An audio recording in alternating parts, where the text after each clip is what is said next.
So hi there, welcome back to week 6, part 3 of our Parenting Today lecture series. We're going to begin today's discussion by talking about parenting training. There's lots of great evidence-based research in regard to parenting training because it is a service that it has been subsidized by many federal and state programs. So there has been some money allocated for research. So we do have some pretty good data about some of the programs that are out there. And we do know that parenting training with single mothers has been proven to be very effective when parents learn to consistently reward positive behavior and consistently use negative consequences for bad behavior. You want to note that the key word is consistently here. So doing that at timed intervals, being regular and consistent in the practice. The research tells us that 2 years post the parenting training, teachers rate children more highly on behavior and achievement. 2 years post training, that children have better psychological adjustment, and that parents notably have less depression. So now we're going to shift our focus and talk about adolescent mothers or teen moms, very important topic to consider today in our Parenting Today class, and one that we're revisiting. I know we've discussed it earlier. Teen parents. The United States has the highest rate of teen pregnancy of all developed countries in the world. There has been a decline, as we noted in earlier lectures, that teen pregnancies have fallen since the year 1991 in the US, and that decline in teen births really happened between the years of 1991 and 2006. We do note from some emerging data that the numbers are rising in recent years, but we still don't have the data all back from 2015 or 2016, the current year that we're in now. So it will be interesting to see what that research and data presents us with. We talk about ethnic differences. African American teens have the highest rate, primarily research indicates due to that earlier age of sexual activity. There are differences. Latinas have the second highest rate, and European Americans have the third highest rate of teenage pregnancy. 80% of teen parents are single.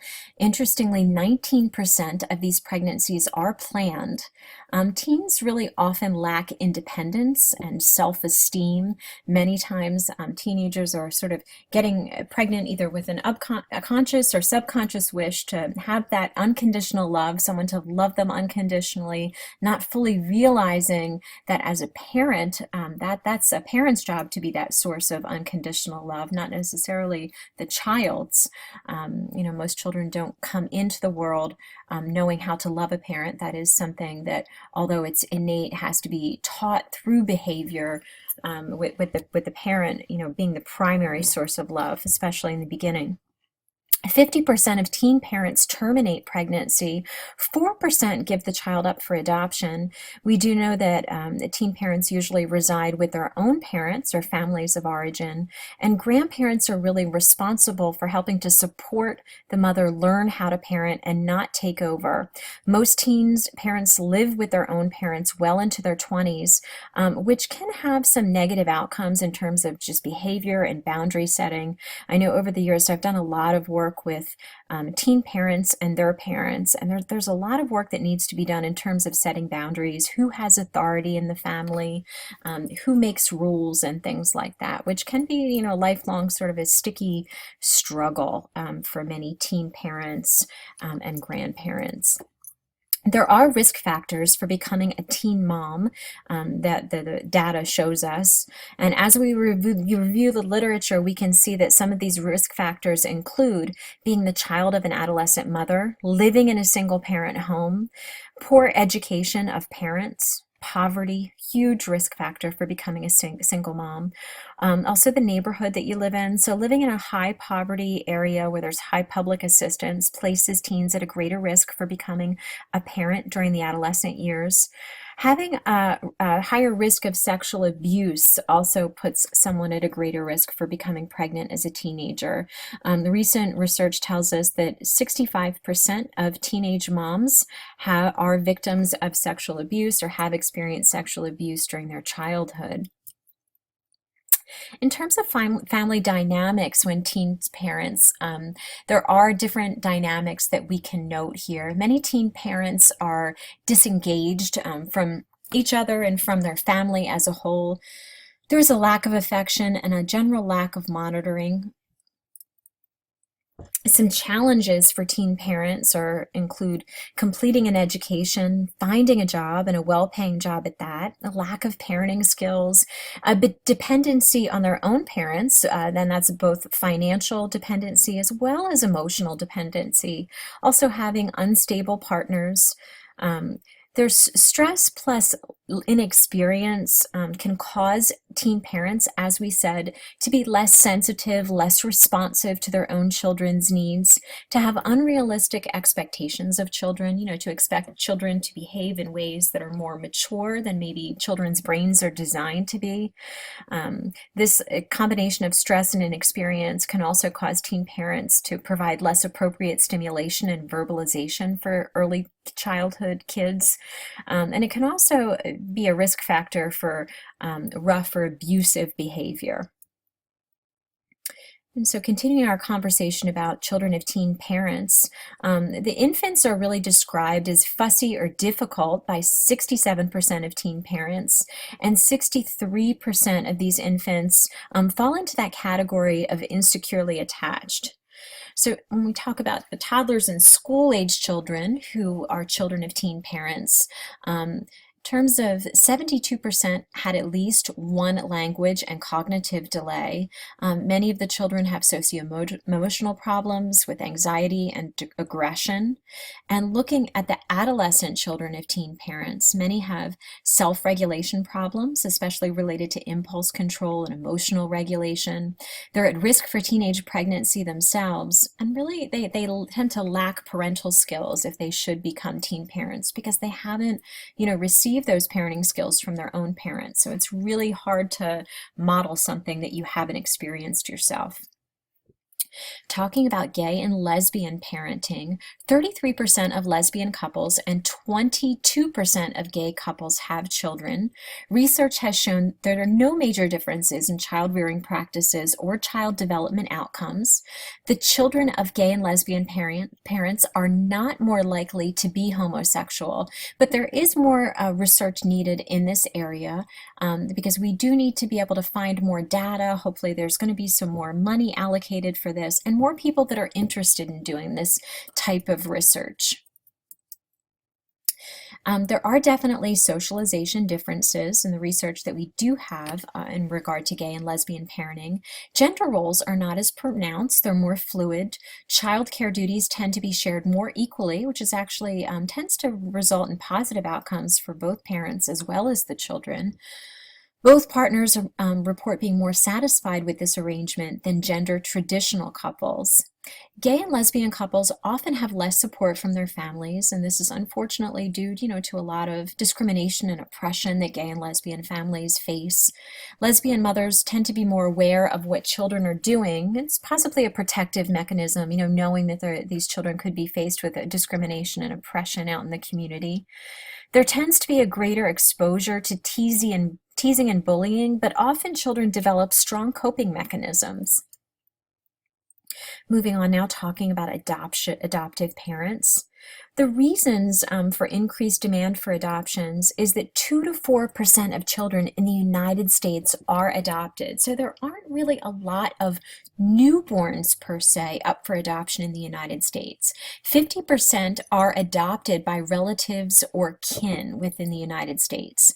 There are fewer babies available, and that's basically due to the decline in stigma of single parenting and teen parenting. And I will tell you that being an expert in this field and having worked in the field of adoption for many years, that many of the children that are available for adoption in the United States are older, have been in foster care for a while, and many of the newborns that are available, we do know have a history of being exposed to drugs prenatally, which can tend to be viewed as less favorable for many adoptive families, because we do know that although adopting children that have been exposed to drugs like heroin or cocaine, alcohol, prenatally can be a beautiful and wonderful experience, it often comes with many challenges. We know that these children can have lots of learning challenges, biological challenges, cardiovascular challenges, lots of sequelae here that parents have to deal with. Other reasons for the increased demand for adoptions is that tend to be fewer births.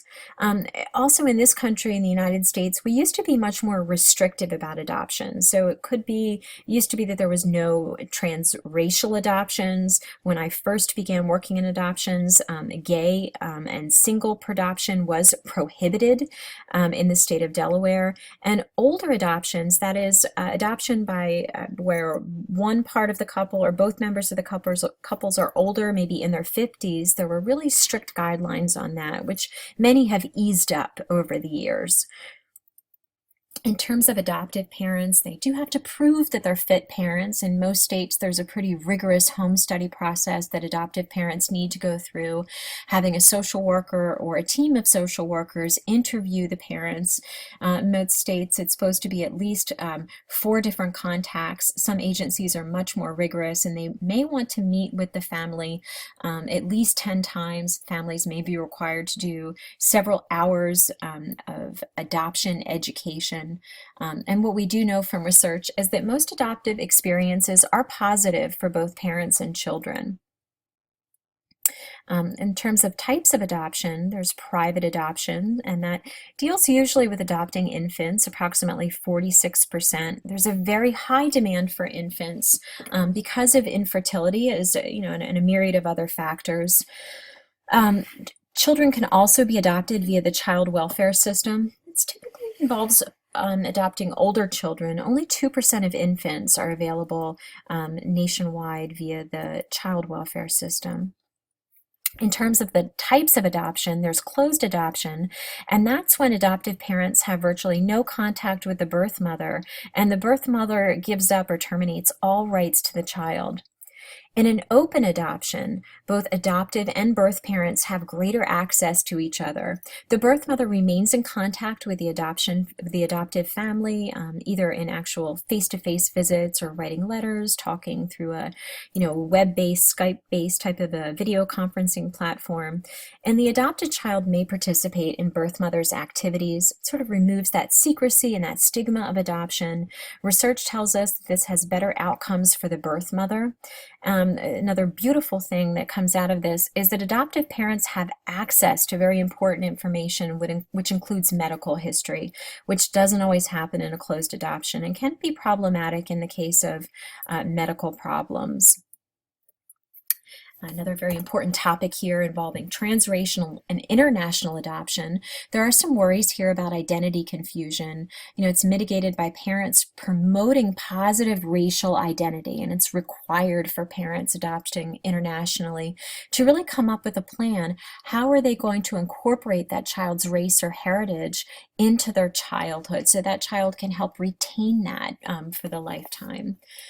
Institutionalization, big factor when we talk about international adoption. There's concerns about poor treatment in orphanages. It's correlated with intellectual and emotional problems. In many international orphanages are very understaffed, so it's not unusual to walk into an orphanage in another country and see up to 50 children maybe housed in an environment where maybe there's only 20 cribs and 1 or less caregivers assigned to feeding and diapering all of those children, over a 12-hour plus period. So in a secure adoptive family setting, there are considerable improvements. So in many countries globally, there are foster care systems where children are taken into the family and shown hopefully positive love and support, which does tend to translate into better outcomes for children. So there is a video here, and you'll be able to access this video if you go and click on the actual PowerPoint slides themselves, which are in Leo.